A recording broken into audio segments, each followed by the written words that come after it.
Everybody, and welcome to ESO Daily. I'm your host, Mystic Raven. I'm very busy today. I've got a lot of things in real life I've got to attend to, but I'm going to start giving you guys the bow builds for stamina users. Bow builds will be becoming more popular with the upcoming changes to Summerset. And with that being said, these builds need to be addressed, and I am going to give you the viable builds to accommodate these playstyles. So in today's video, I'm going to introduce you to my stamina bow Warden build, the Ranger. All right, so let's go ahead and get into it. Once again, this is a bow build, so nothing's going to change on the bar swap. But well, I should do it anyways because there is going to be slight changes. I do recant that. So, max health 19,404, stamina 33,740, really good. Stamina recovery 1675, weapon critical 43.5 prior to buff. Resistance pretty even. I'm using a lot of the same allocation in my melee stamina build for CP points. I will be getting into that. To the left, you're going to go ahead and see 12 points allocated into health due to survivability. Stamina 52. We're using the Lover Mundus, and we're using max health and max stamina food. Okay. Now on the other bow side, a slight change in weapon damage. That's about it. 2,064 on this side and 2,1 on this side. Okay, but pretty even across the board. All right, so let's get into the sets really quick here. We're going to be using 2 Fang Snake, right? We're going to use 1 piece of Slime Crawl, and then we're going to be using a Ophidian Venom set. Now, keep in mind that this is a 6-1 config, so it's 6 medium, 1 heavy, all divine. Okay, you want to use all divine if you're going to use the Lover Mundus due to the penetrating value. Okay, so just a heads up. Now, let's get into it piece by piece. Bow of 2 Fang Snake, you find this in Sanctum Ophidian. You can do it on normal if you can't get a viable vet run. That's fine. You can farm it on normal, upgrade it. Bow of 2 Fang Snake, this is supposed to be increased. So I didn't get a chance to glyph them. So 1 increase, 1 poison. So I want the main hand to be increase, and I want the secondary to be a poison enchantment.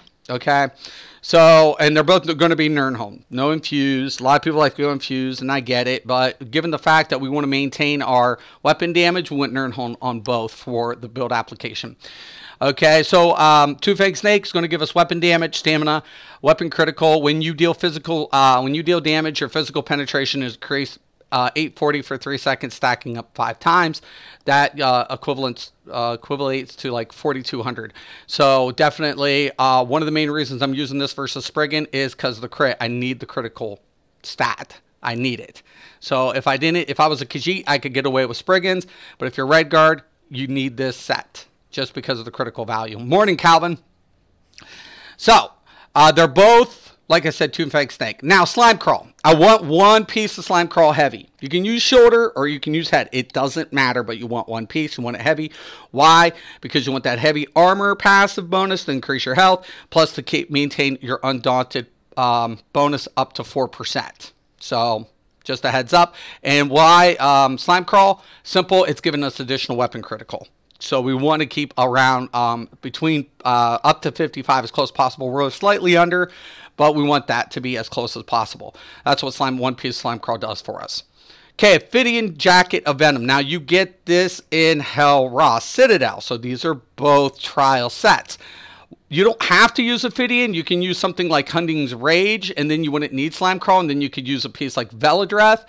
But the reason I like Ophidian Jacket of Venom, and this is why I don't use a monster proc, is this is my proc set. And it is the most damage for the proc on light attacks without compromising stats in the game.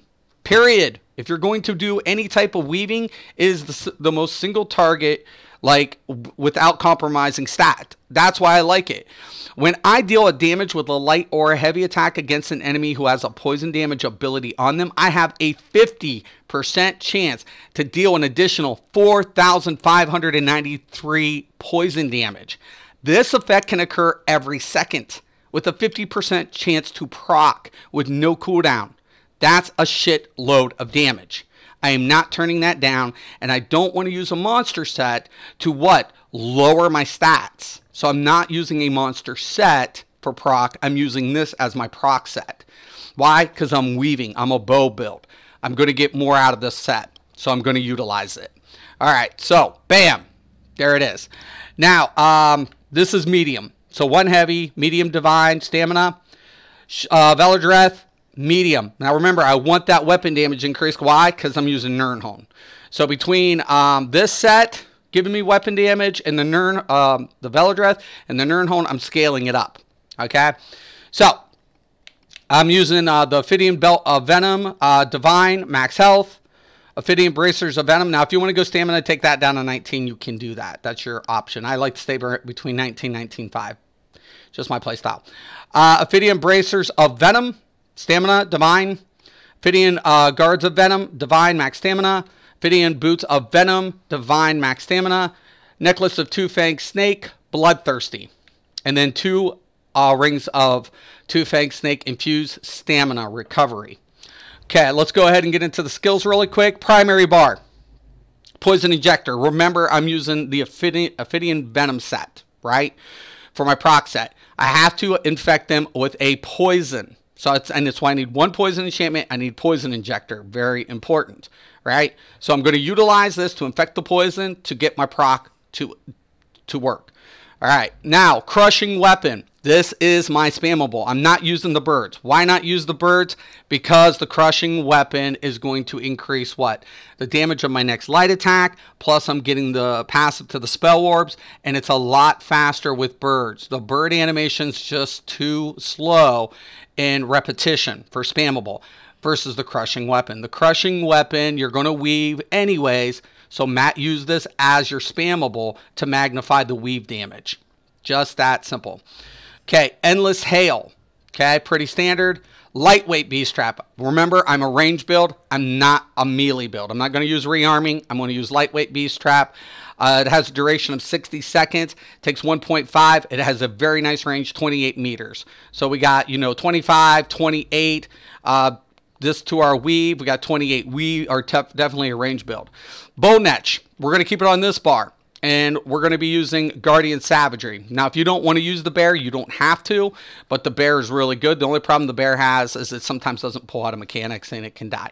But it deals a shitload of damage. And then when I take a look at the Animal Companion passive, I get Advanced Species. I'm increasing my damage by 4% for the slot. And then I'm getting an additional 3% for the Fighters Guild passive Slayer for the Lightweight Beast Trap. Back bar. Remember, once again, I'm using the Ophidian Venom set. So I want to use Acid Spray for AoEs. I want to apply this to mobs to infect all of them. So when I'm weaving, all of a sudden, well, guess what I'm doing? Infecting all of them, and then I can proc my set based on the weave. Really nice. It does have a shorter radius, but this is for mob control. You can apply it to the boss. Really, really powerful dot.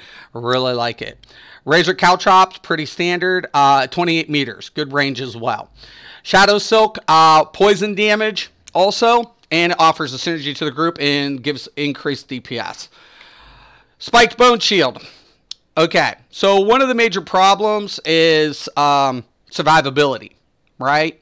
And Magtoons have shields. Well, so does Stam, but it's in Spiked Bone Shield. I'm going to use the Spiked Bone Shield on this. You don't have to. You can put any other ability, but I prefer it on this build. Why? Because if I'm in a compromised position, I can hit this. It's going to absorb 30% of my max health for 6 seconds. Now, that is not as much as a tank. Regardless, though, that is a significant amount of damage reduction. Plus, once again, it's going to offer a synergy to my party members. Really nice. I like it. But you don't have to use it. But I do like it for this build because it's just offering. Now, if you want to put something like Snipe in there, you can do that by all means.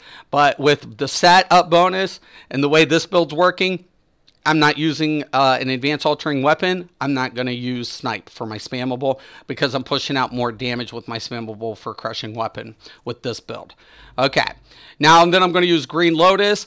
That's going to give me my major savagery. So when I go ahead and pop this and I pop the Blue Betty, and I go into the character sheet, we're sitting at 53.5 for weapon critical, and our weapon damage gets boosted up to 2,488.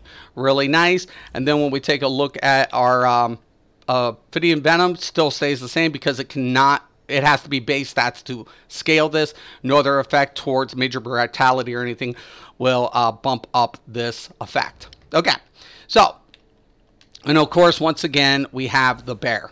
Okay, so I really do like the bear. It's really badass. All right, so let's get into the champion points. Like I said, it's pretty standard what I'm used to for stand builds, given the fact that I'm using two-fang serpent.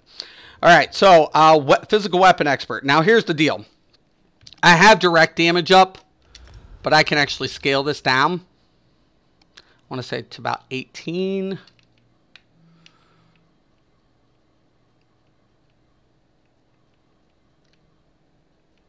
I should be able to get about 16. Bingo. So I'm going to do that. Because why? Because I'm weaving. I'm going to maintain that butcher passive. So I want 27 to physical weapon expert. I'm going to keep mastered arms at 18.2 for my direct damage. Oh, thanks, David. Morning. Hope you're doing well, too. So we're going to scale that up. All right. We're going to keep thaumaturs. We're still using dots, right? We're going to keep that at 20.15. 1208 precise strikes. We're already allocated in piercing for two-fang serpent and lover. Mighty still stays at 14%. Yeah, venom. Yep, I love it. Especially this is a Bobo build. Works out really nice. Ironclad 1602, spell shield 246, medium armor 28 points. Hardy and elemental defender both split at 10.15, 611. Quick recovery 1208. Warlord 10.22, sprinter 1210, tenacity 13. 14 for Mooncalf, 7 for Healthy. Tumbling and Shadow Ward both get 13.13, and that is how the champion points are allocated. And there you guys have it. This is the Ranger build. I really, really like it. It works out really nice. It's got those stats we need. I'm not saying this is necessarily what you're going to use in every scenario. Those options will change. This will get you through vet content as well as like some of those harder vets when stamina users like ICP, vet ICP with Lord Warden. Also with some trials, right? When we're taking a look at, you know, AS, Asylum Sanctorium. A lot of range fights, right? In that last part, you're scrambling for your life. A build like this works out a lot better than melee builds. Why? Because you have, when he's in the air, all that lightning going on. You're on the move. Your damage starts slowing down. Everything starts getting like clogged up. Build like this works out a lot better. Now, keep also in mind with Lotus Blossom, we're going to have self-heals and we can apply maturation. All right? There you guys have it. This is the Ranger. I'm Mr. Graven, this CSO Daily. Thank you guys for watching. And once again and always, have a nice day.